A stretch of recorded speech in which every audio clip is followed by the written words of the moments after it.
Grand Rising. Thank you all for joining us for another Wednesday edition of the Female Solution Global Broadcast. I'm Naima Latif, and Happy New Year for those who we have not seen since last week. This is a year to create transformation. It's an opportunity for us to review where we've been and where we're going. This is a year of spiritual transformation. And today, our guest, an author, one who has traveled the road of spiritual evolution, brings us the story of his journey. He has been one who has explored the depths of religion, selected Islam as a path, and in that selection, gone through the process. And so now, today, he's going to share with us Blues of a Black Muslim, My Crisis of Faith, by Abu Lofton Emenari. So we'll be right back. And we invite you to stick and stay. Don't stray away. We'll bring you a story that you can perhaps relate to, and feel free to share your comments as you hear the true story of a man who has gone down a path, climbed a hill, received the light of understanding, and now wishes to share. We'll be right back in just one moment. Stay with us.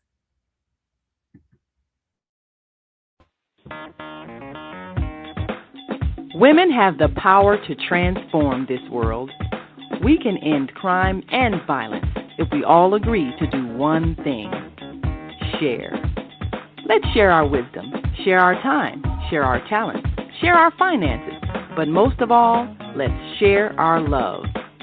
This is the Female Solution.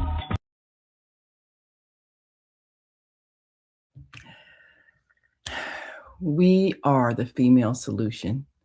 And as we share with you those individuals who have gone through life and wish to elevate our awareness, we're also giving a platform to many who are seeking, as we have said, we're deciding to do every day, and that is to raise global awareness. We are one family, and we are, in fact, going through a transformation on planet Earth. This is going to be a challenge because there's a lot of fear. A lot of fear-based teachings, a lot of fear-mongering among those who have pitted us against each other. And often we're pitted against each other as a result of our religious beliefs.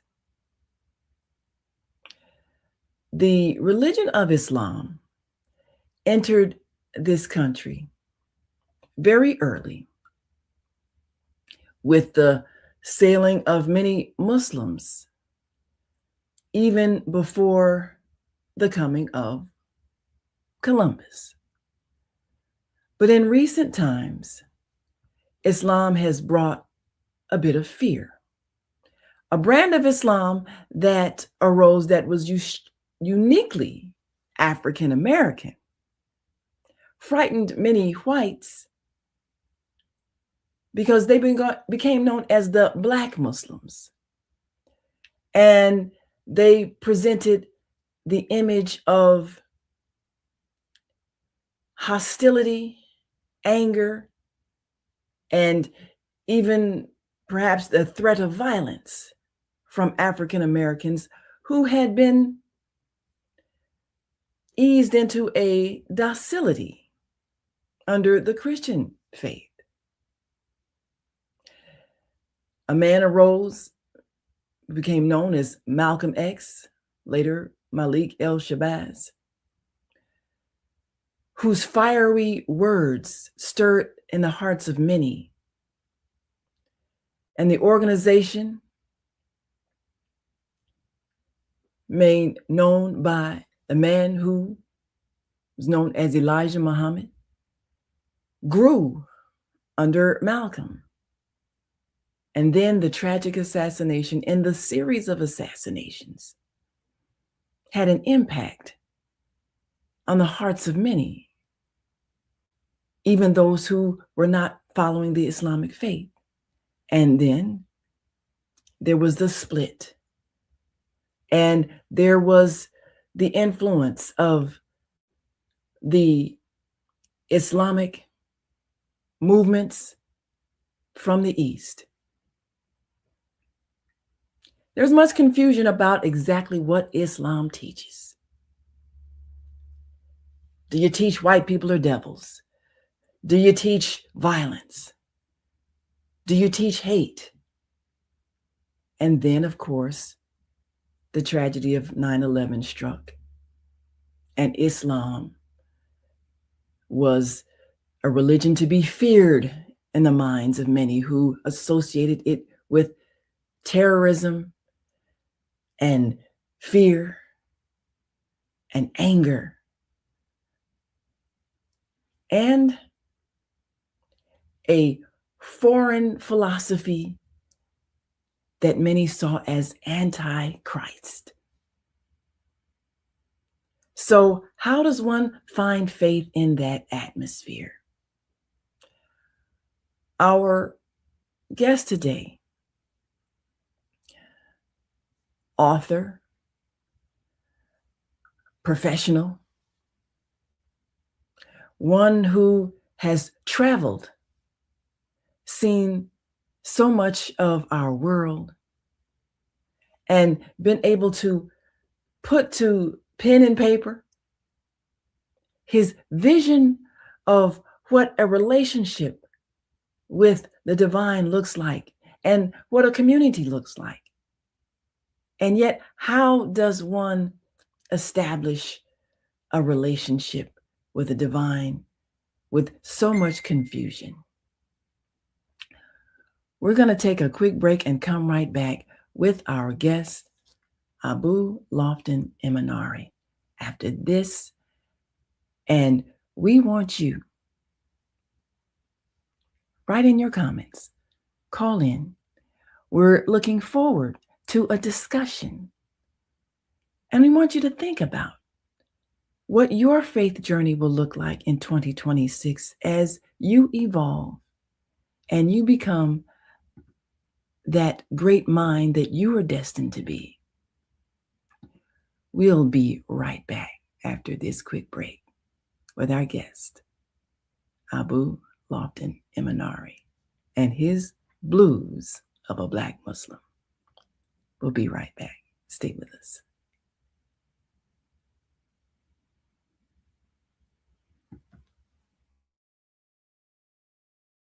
We are global transformers, changing the world from the way it is to the way it should be. We are one. Wherever we live on this earth, we are one human family.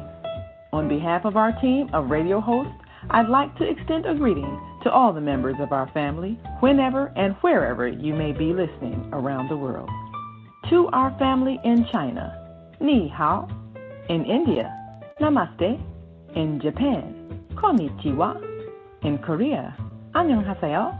In Russia, Здравствуйте. In Germany, Guten Tag. In Poland, Dzień dobry. In France, Bonjour. In Spain, Hola. In Italy, Ciao. In Egypt, Ahlan wa sahlan. In Ghana, Akwaba. In Nigeria, Peleo. In South Africa, Sawubona. In Senegal, Nangadef in Kenya, Jambo in Israel, Shalom in Pakistan, Afghanistan, Palestine, and Saudi Arabia.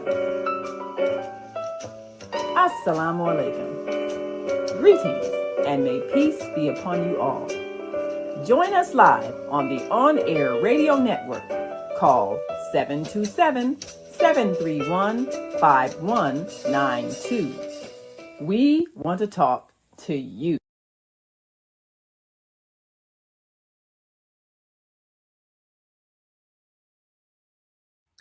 Yes, we do want to talk to you. And today we're talking to Abu Lofton Emenari.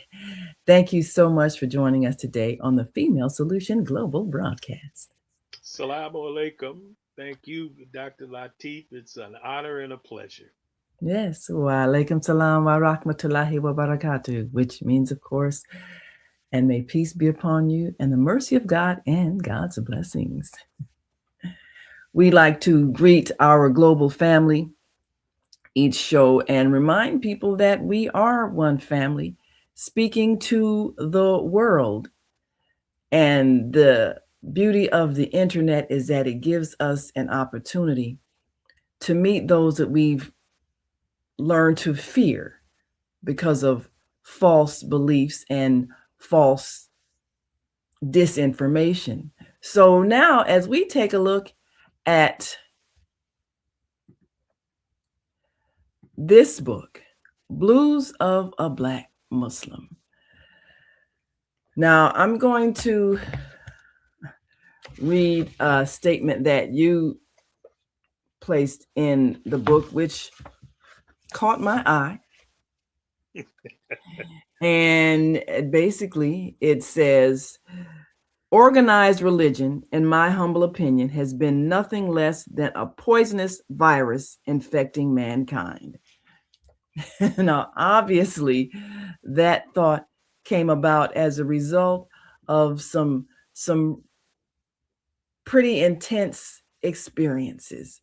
But first, tell us, what was your background in terms of your religious upbringing, and what brought you to the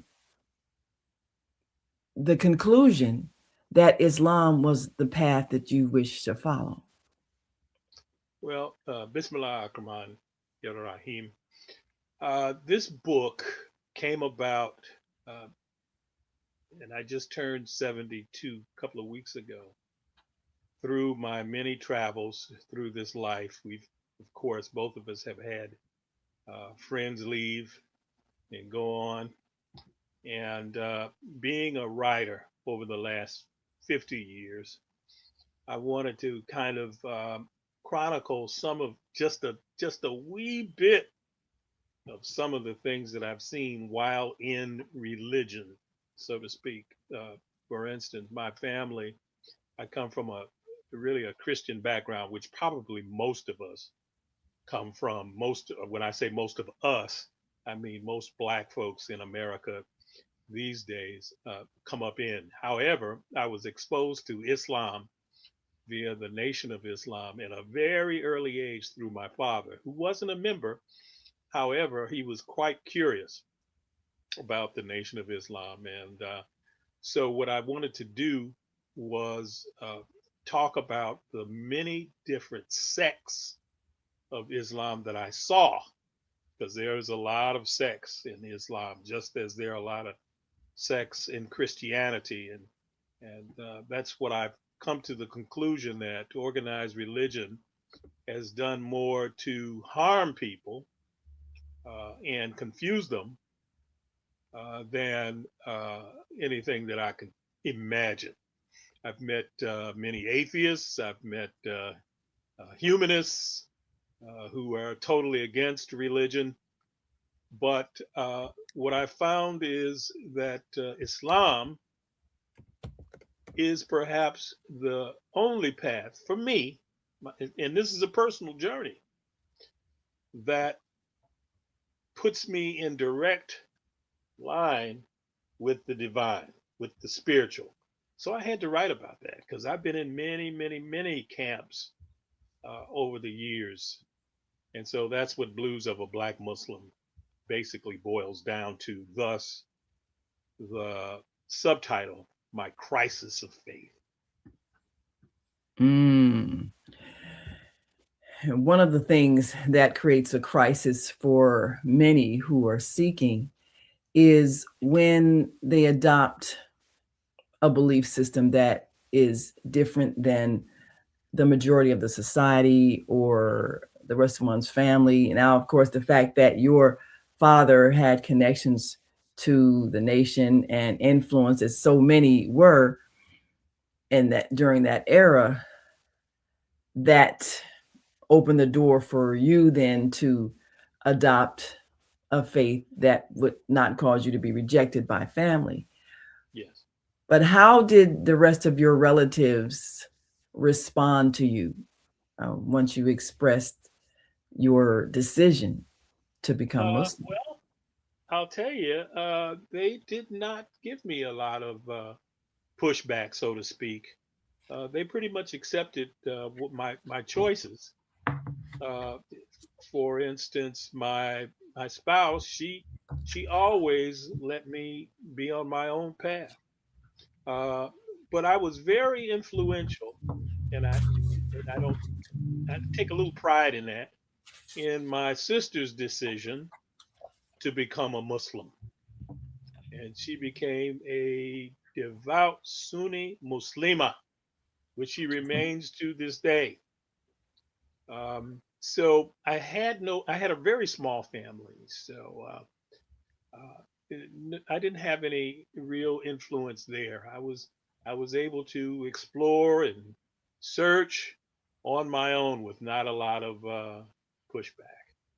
Mm. Recently, there was a conference held here in Chicago that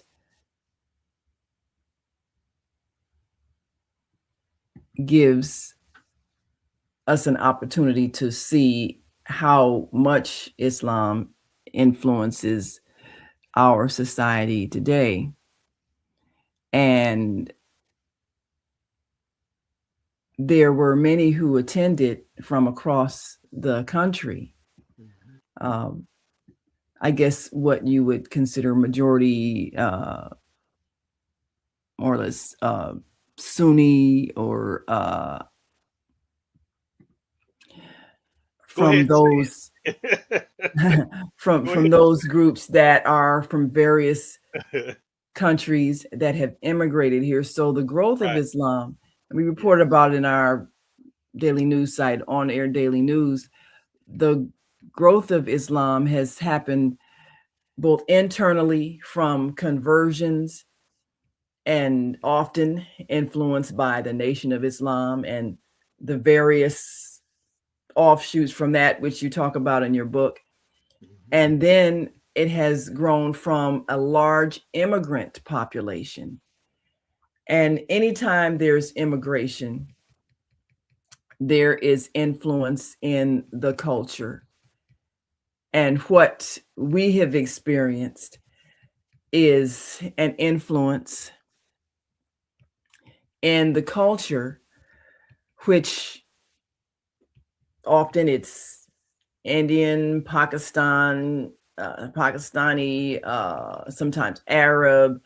Uh, there is an influence based on the fact that people are intermingling, you're doing business, uh, they're moving into neighborhoods, and then worshiping together. There's a lot of changes in much of what we have been culturally accustomed to in terms of practices. And then there's the reality that people across the world have been negatively affected Mhm. by propaganda when it comes to African Americans. So often, what we experience from those who immigrate from outside of our country is fear. Yes. Tell us how you encountered as you began to explore the various facets of Islam and other communities. Describe some of the perceptions that you encountered. Well, I'll tell you, one of the things that you mentioned in your opening monologue was that Africans came here to the West, certainly before Columbus. However, we have an overriding structure in the world today called white supremacy.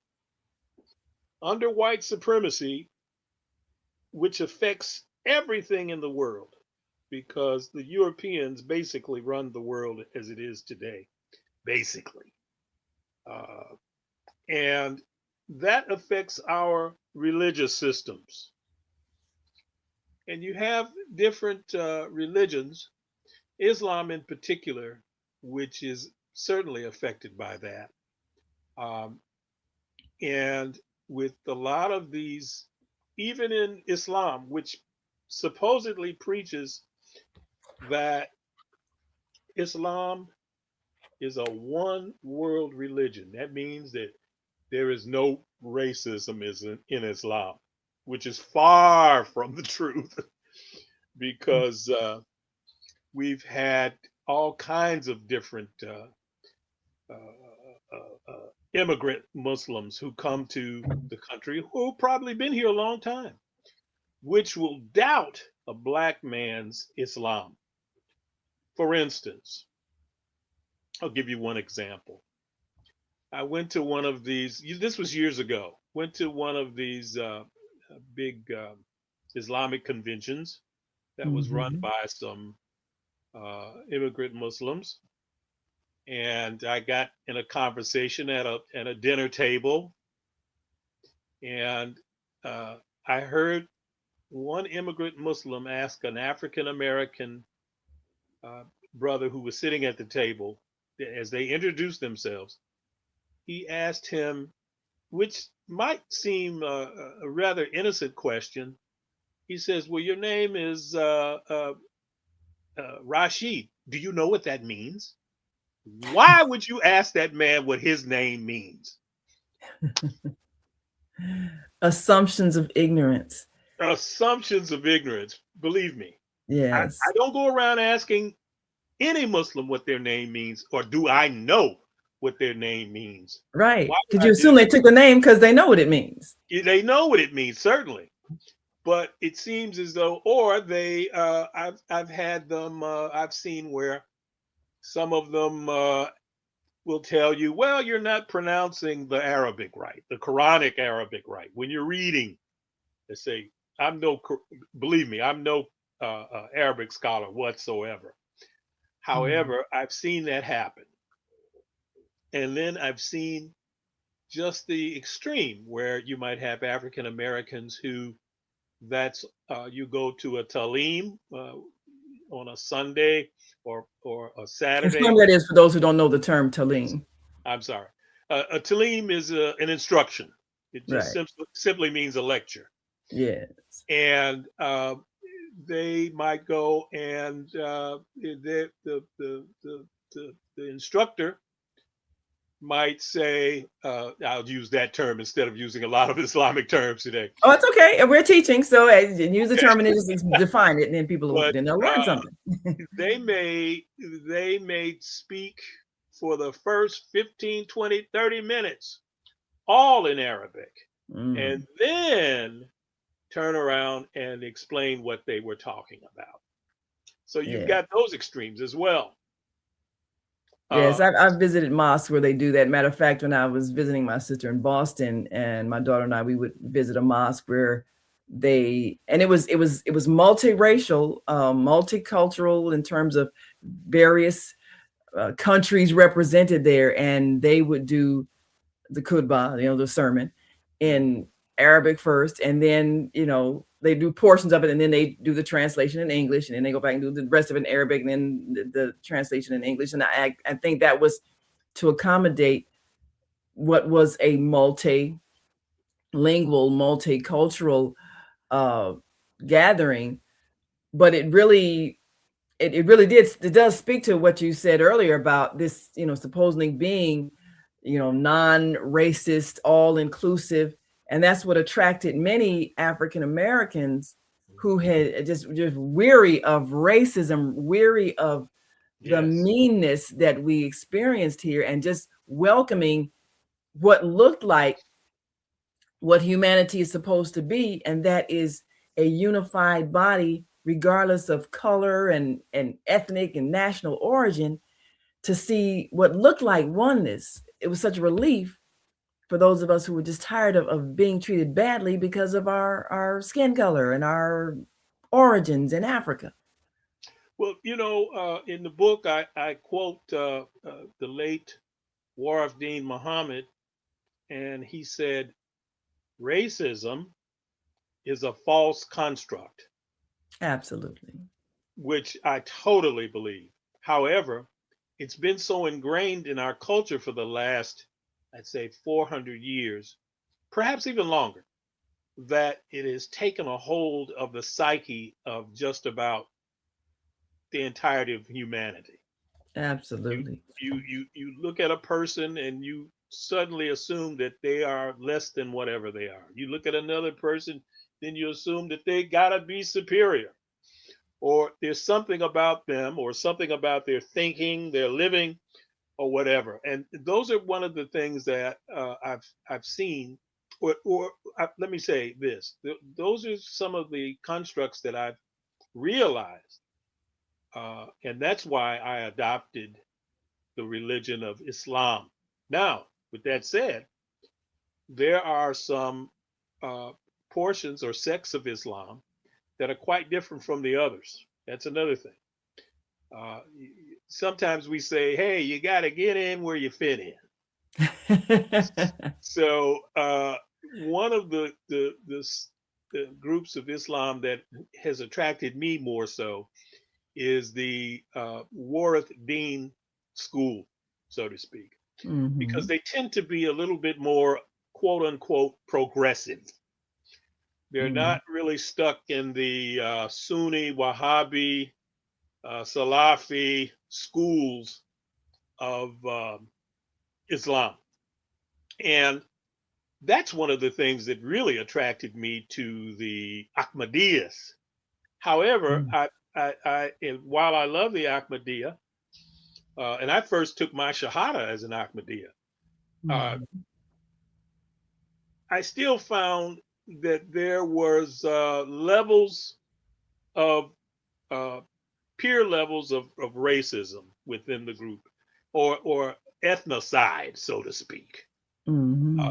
However, the Wallace Dean group, as being progressive, what I mean by that is you'll go to a mosque that's in a Wallace Dean camp, let's say, and the brothers and the sisters, while they don't sit together, they're separated, but only by a few inches. You can see them.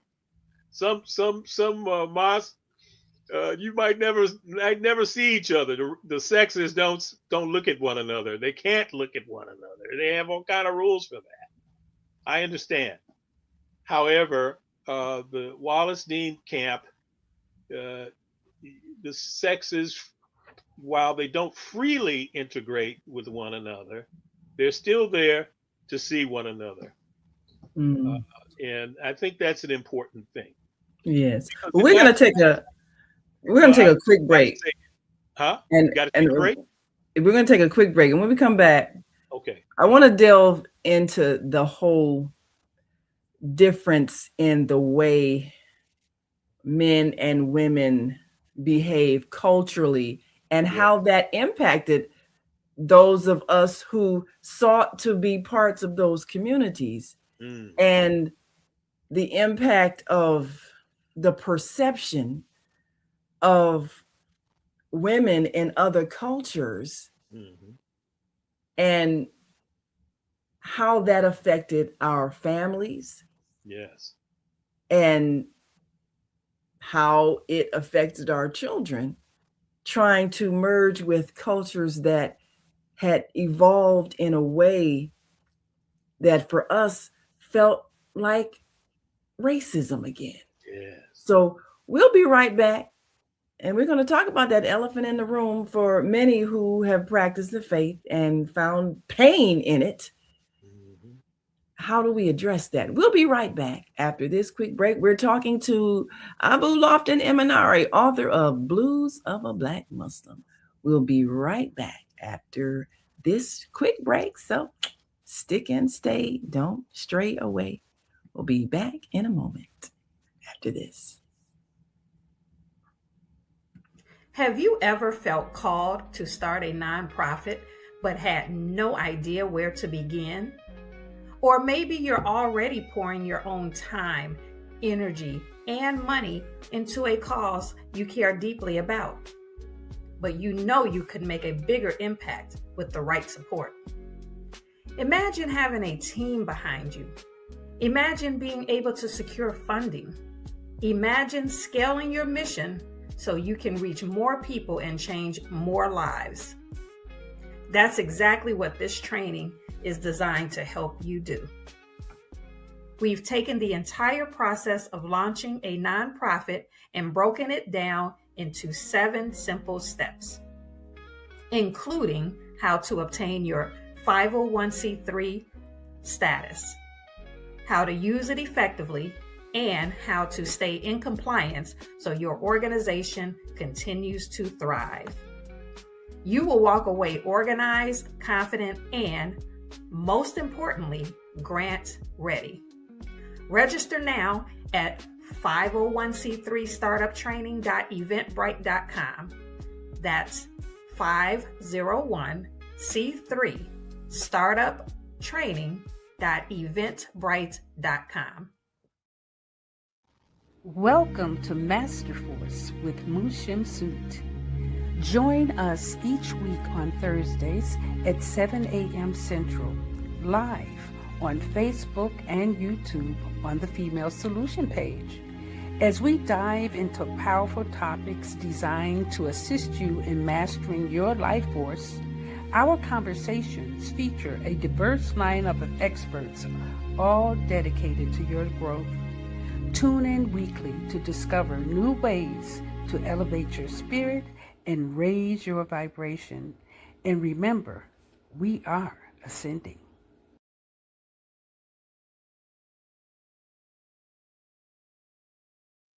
Yes, we are ascending. And as we ascend, we are examining the journey upward as we continue to explore the past journey and how we got where we are today. We're talking today with our guest, wonderful author of this book, Blues of a Black Muslim, My Crisis of Faith, Abu Lofton Emenari. And it's amazing that so many of us have some very similar experiences as American born converts to Islam, but we've also been through some experiences that make us not want to take any more mess from people. I'm going to read some portion, or this is what happened, and you describe an experience as a child traveling in the South. And I also had this experience as well, traveling with our parents to the South. But you say, on our trips, we packed sandwiches, water, and other food items to avoid stopping at truck stops and the most suspicious looking service stations. My father knew the route intimately, having gone back and forth for a decade. He also knew of safe havens, Negro-owned motels, and boarding houses where to stay just in case. There was no staying overnight at white motels. Plus, there weren't many that catered to Negroes. Jim Crow was still the unlettered law of the land, North or South. Whites only was an edible rule of thumb for most traveling. So you describe that experience, and because we have lived through, those of us of our generation, we were younger, but we've lived through the times where you saw the whites only, you saw the segregation. So anything that feels like segregation is going to be interpreted as denigration. Mm-hmm. And this is a major issue when we encounter a culture which says men and women need to be separate. Yes. And women are often, in some cultures, pushed either back behind a curtain or a wall. And for those of us of African descent who have in any kind of way lived through that kind of degradation and separation and segregation, it feels like a slap in the face. So this was a major cultural thing that was difficult for those who adopted Islam. And even as you say, there was the separation of the sexes for the idea of, not intermingling and getting involved in unmarried intimate relations. The way things are done affects us because we've had a history of, this is you get the good water fountain, the white people, and you get the dirty old water fountain, the black people. You get the nice beautiful edifice and place to worship. You get the little corner that's raggedy. So when it's done based on male and female, for African American females who had that history, that really felt like, this is ugly. This is the same stuff we've been through. Right. That created conflict with us as women coming into that cultural practice. So tell us how, by that time you were married, correct? By which time was this? When you came into Islam and you began to intermingle with some of the international groups, Yes. you were married at that time. Right. Let me say this as well. My follow up to this book is going to be called Mo Blues for a Black Muslim. Mo better, right? Mo Blues. But I intend to, in that book, to tackle this very subject of male female relationships, because Islam, as stated in the East or with the immigrant Muslims, or even here in the West, is a male dominated culture. Plain and Yes. simple. Plain and simple. The females don't even operate, that I know of. They may, in a lot of administrative jobs, running the mosques, social programs. They may do that in the let's say the Ahmadiyas, but they certainly do it with the Wallace Dean camp. So there is this ceiling of male domination, which is quite critical, and really unfortunate, because it throws our society back culturally thousands of years. Okay, and there are a lot of different rules surrounding that. Also, on another note, Hollywood produced a sanitized version of going down south on those trips in the Green Book, if we will remember that movie that came out. I'm not really a moviegoer, but I did see that one. And but as I said, it was rather sanitized, but I lived it and my father told me about certain places, and there were certain places that we went. We went to a couple of all black motels along the way, stayed there. One route we took all the time down going down south was Route 41, which runs right through Chicago and goes all the way. My father's family was from Atlanta, so it goes all the way to Atlanta. I think it goes all the way down to Florida. Uh, but certainly, this is a critical question of the male-female relations in Islam.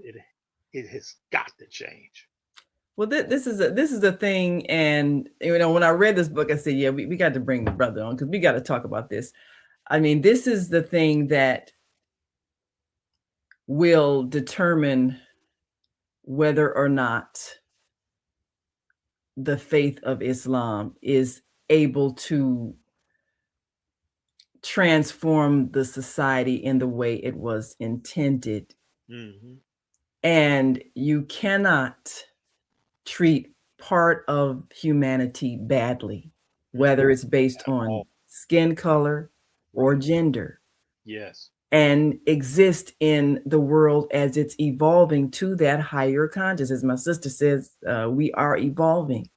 Mm-hmm. We are ascending. Yes. And this is what is happening. So anything that is not of the roots of the Creator, which is oneness, we are all equal in our importance, in our divine expression, and anything that negates that will not exist in the ascended society that we're moving to. It cannot. So when you have cultures that are deeply ingrained in the denigration of the female, mm-hmm. and yet it's mingled with a spiritual teaching that your soul recognizes truth in, how do you resolve that? It's just like the things in Christianity that have been distorted and misused to justify racism. That's right. That's right. Being told that we're cursed, our skin color is a curse and all of that. And you have a lot of Black people who believe that. Uh-huh. And that affected their self-esteem. And yet if it said, well, it's in the Bible, all of that. And so people swallow that which they're told is in the religious teachings, even though it's abusive. So I went to a funeral of one of my mother's brothers, and we went to the funeral home. This was in Indianapolis. We entered the funeral home, which was a Black-owned funeral home. Well, guess what? It was a big mural on the side of the wall in this funeral home of a white Jesus. Now, which you have to know is historically incorrect, and yet that's the symbol that was given to us to make us, first of all, worship whiteness as the image of God. Well, we're the image of God. You all are cursed. So we have this psychosis in believing that a man from that area of the world was somehow white skinned, and that is, geographically incorrect. Right. But it was a brainwashing tool. And so when you see that in places, what does that tell you about the mentality of the people, or perhaps the indoctrination of the people, and how that could affect both their behavior? We see it all the time. How about this? There's a neighbor that lives in my neighborhood who flies he has a big flagpole in the front of his house. On this flagpole, he has at the top a black Trump flag, right? And below that Trump flag, he has another flag. And guess what that flag says? Black Lives Matter. That's interesting. Very interesting. But there is a surprisingly sizable portion of Black people who were believing that the current president, Donald Trump, was the right choice. They say, oh, he's a businessman and he's going to boost the economy. And they believed that this was something in their best interest. So now we're experiencing all of the choices from this man who has a philosophy that and I won't say he hasn't done some good works, but if you don't listen to how a person speaks of other people, right, then you don't recognize when they themselves have either racism or sexism or both inside of them as part of their indoctrination, and it's going to be expressed in their policies. and now he's going after the Black Somalians of Minneapolis and Minnesota. Yes. So that should tell us Who something. are Muslims. Who are Muslims. So now we're going to take one last break. And when we come back, we're going to take a look at how being Muslim could impact you politically, socially, on the jobs and that sort of thing, and how you have overcome or faced and dealt with discrimination based on your faith.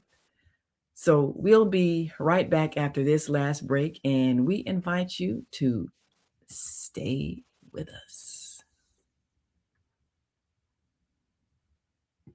What's up, guys? It's Asada, the host of the Gathering of the Griots podcast, part of the Female Solution. Want you to join us every Tuesday morning from 7 a.m. to 8 a.m. And guess what we do?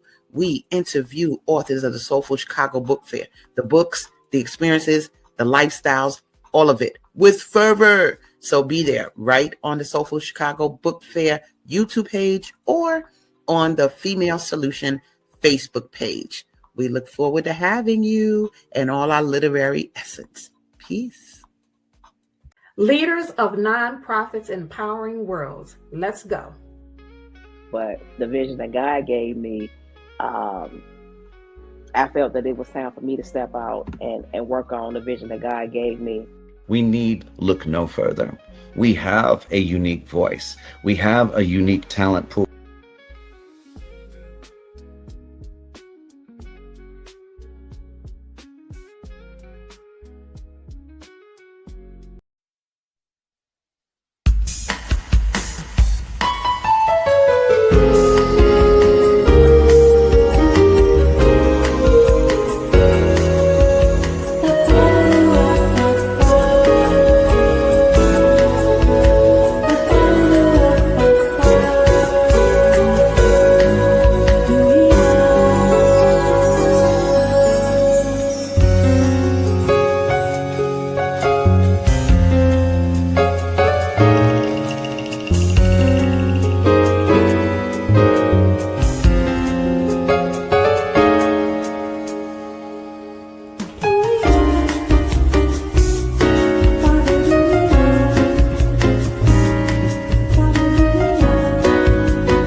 And we are back. You are watching the Female Solution Global broadcast, and we are so pleased to have with us the author of Blues of a Black Muslim, My Crisis of Faith, Abu Lofton Emenari.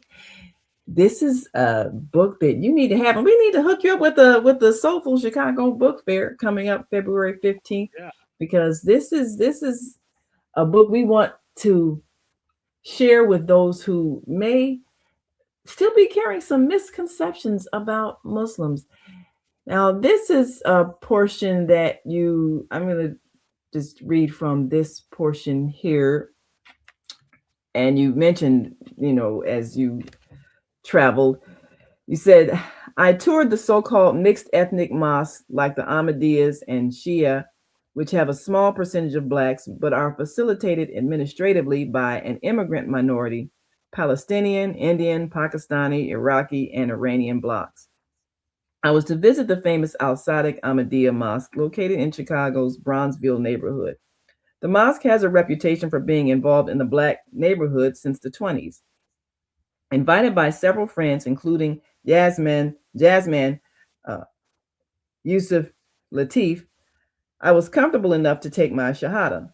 After a few years of attendance and investigation, I found the ugly spectra of racism even in the confines of this mosque. Now, this is a thing, and of course, it's painful, but if we don't deal with the pain, we can't heal from the hurt. Because many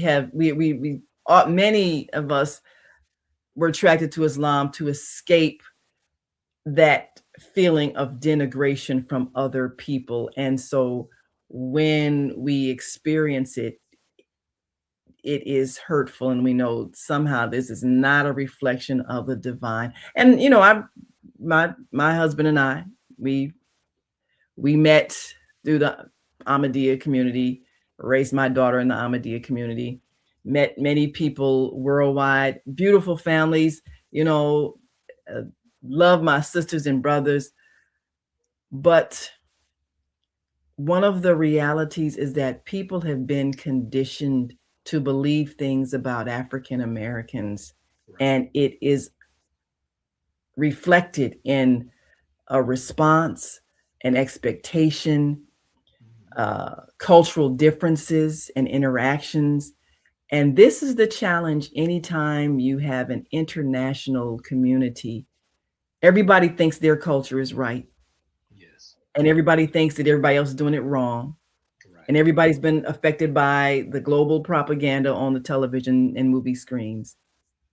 So if we can't talk about what we have experienced and what we feel, then we end up being fake with each other. And so this is why, I want to open up the conversation, because I've met very spiritual people through this community, and yet there is the reality of global racism. Mm-hmm. And how do you think this can be resolved? Is it something we can talk about? And is it possible to resolve anything as long as you silence the voices of women? What are your thoughts on that? You hit it right on the head, and that's I had the opportunity over the last year to worship with a Shia community here in Chicago, and they're very open. The women are there with the men, and they facilitate and do everything. It's a beautiful community here, but they're very small, very small community here in Chicago. But that's one of the only ones. I just don't have any answers, and that's one of the things that I think I'm going to address in the next book, because I've noticed this as well. In Africa, in West Africa in particular, Islam is quite different as practiced in other parts of Africa, let's say Northern Africa or Eastern Africa. In Western Africa, it's a little bit more, I hate to use the word liberal, but it is. But then again, too, there's another thing that happens, and that's Islamophobia, which is a big weight, seems to sit on people's backs, on Muslims' backs as they go about their everyday. The case in point, I have on my telephone an Azan app, and I use it to, what it does is it calls out the times of day for daily prayer. Mm-hmm. One time, I'm real mindful of not having it at my job, because one time it went off. I forgot to turn it off, and it went off, and there was an African Christian nurse who heard it, and when she heard it, it was like her whole body did this convulsion. Oh my God, that's Al Qaeda.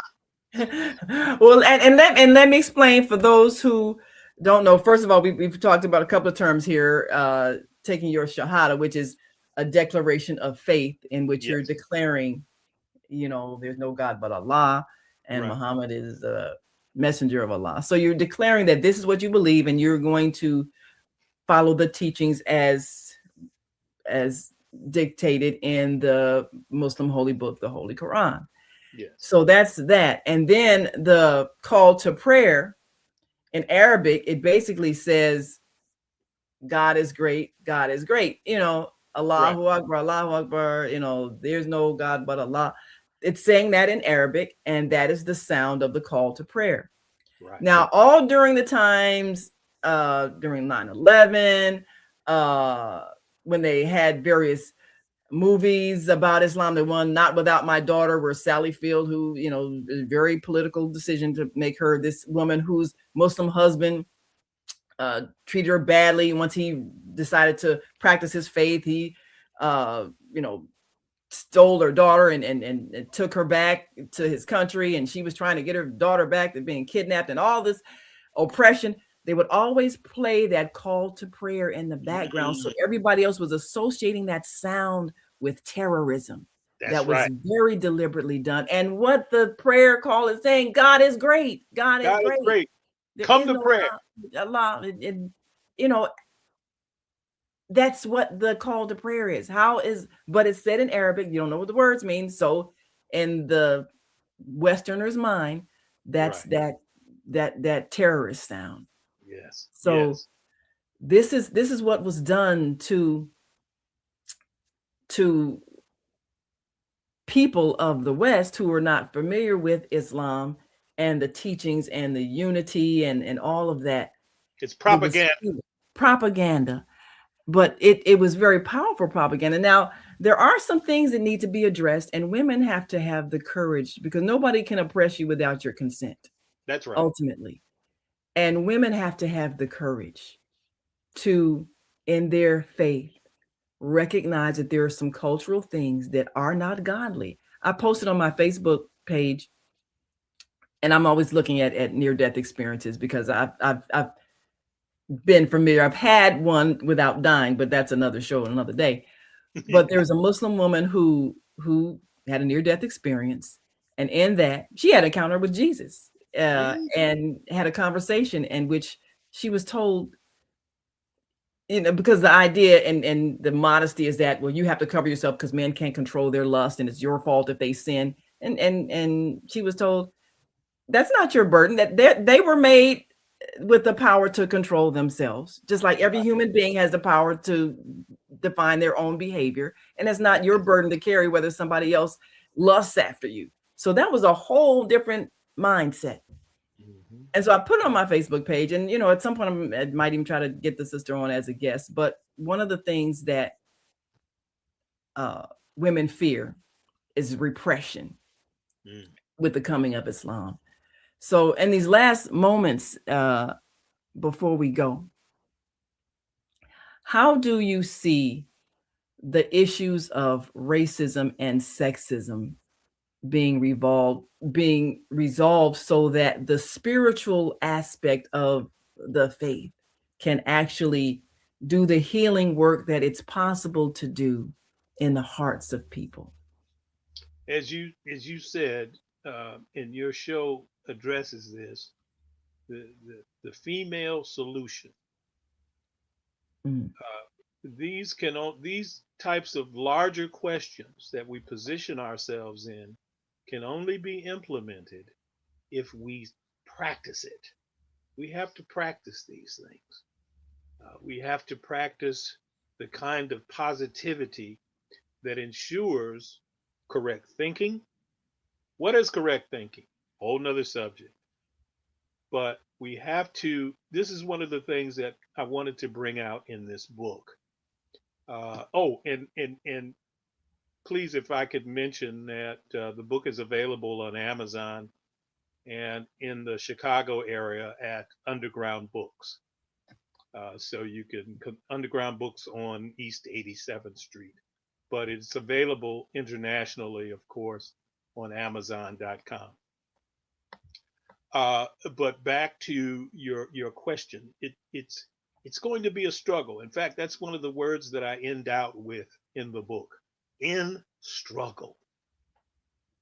This is the thing that we need to do together, is struggle not only to make the faith more appealing, but to make the faith more of a healing.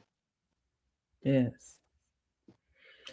And it has such the power to heal. I mean, there is the real unity of mind, which is what oneness means, when we are a collective body and we are all expressions of the divine, all of us. Mm-hmm. And when we truly have it in our hearts and we can truly see the God in every one of us, and we truly are treating each other as we wish to be treated, and we are truly appreciating all of us for all of our varied gifts, talents, and skills all over the world, then we will see manifest the heaven on earth that we have the power to create. And it's not a matter of what you call yourself. It's the evolution of your soul to the state where you truly do express and live in a state of oneness. And that is love for all, hatred for none. Well stated. That's our goal. Well, thank you so much for being with us. We appreciate you. Oh, look out for it. Thank you so much. Alhamdulillah. Yes. Praise be to God. Alhamdulillah. We appreciate all of you. And we thank you all for joining us. Make sure you subscribe to our YouTube channel, The Female Solution, like us on Facebook, and share this show. And we will see you tonight as we are joined with our hosts for some uncomfortable conversations. Join Wendy and Aaron tonight, 7 p.m. Central Time. And until next time, may you continue to shine your light.